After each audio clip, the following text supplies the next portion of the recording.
Shalom saudaraku yang diberkati oleh Tuhan, Kamis 23 November 2021. Kembali kita akan belajar sekolah sahabat dengan judul pelajaran kita hari ini, Kebangkitan Kita Semua. Mari kita awali dengan berdoa.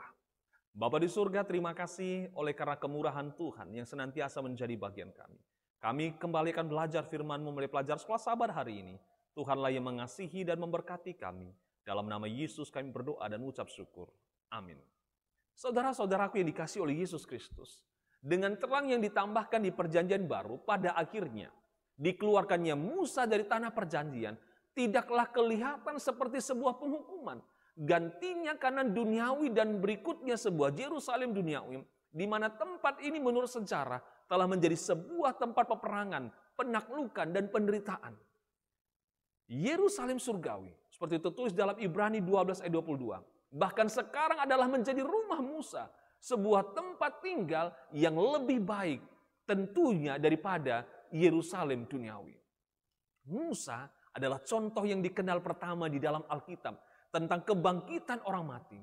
Henokh telah diangkat ke surga tanpa mengalami kematian, seperti tertulis dalam Kejadian 5 ayat 24. Dan Elia juga seperti tertulis dalam 2 Raja-Raja 2 ayat 11. Tetapi sejauh ini catatan yang tertulis itu berlanjut. Musa adalah orang yang pertama yang telah dibangkitkan dan memperoleh hidup kekal.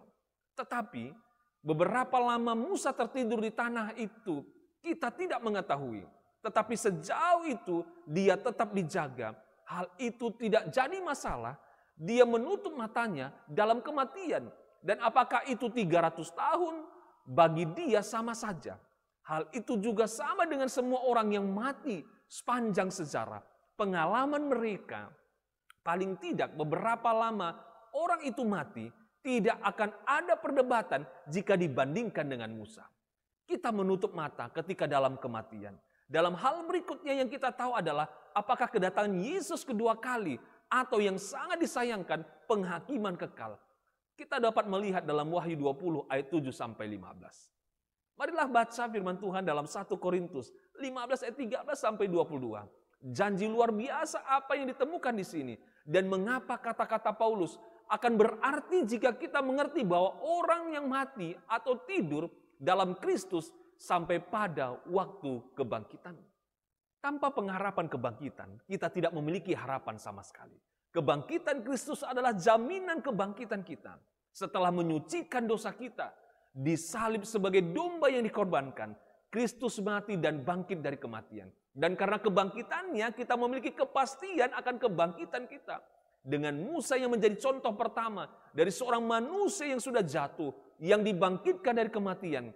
Musa telah dibangkitkan, dan karena apa yang telah Kristus lakukan, kita juga akan dibangkitkan. Saudara-saudaraku yang dikasihi oleh Tuhan Yesus Kristus. Jadi, kita bisa temukan dalam kisah Musa sebuah contoh keselamatan oleh iman. Sebuah iman dan dinyatakan dalam sebuah kehidupan yang setia dan percaya pada Allah. Bahkan ketika dia bimbang di akhir hidupnya. Dan sepanjang kitab Ulangan, kita bisa melihat Musa berusaha untuk memanggil umat Allah pada kesetiaan yang serupa.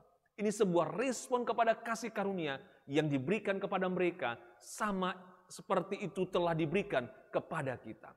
Bagi kita yang berada di perbatasan tanah perjanjian. Bukankah dia adalah Allah? Allah yang sama memanggil kita kepada kesetiaan yang sama. Apa yang kita bisa lakukan untuk memastikan bahwa kita tidak akan melakukan kesalahan yang Musa amarkan dalam kitab Ulangan?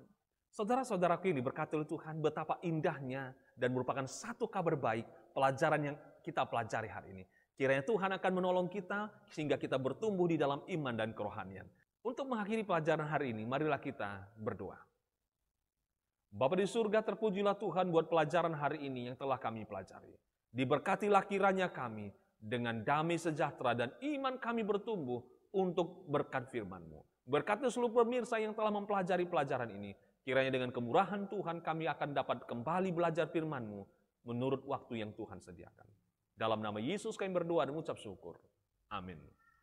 Saudara-saudaraku yang diberkati oleh Tuhan, kita sudah mengakhiri pelajaran sekolah kita, pelajaran yang ke-13 untuk triwulan yang keempat. Dan kita akan memasuki triwulan yang pertama tahun 2022.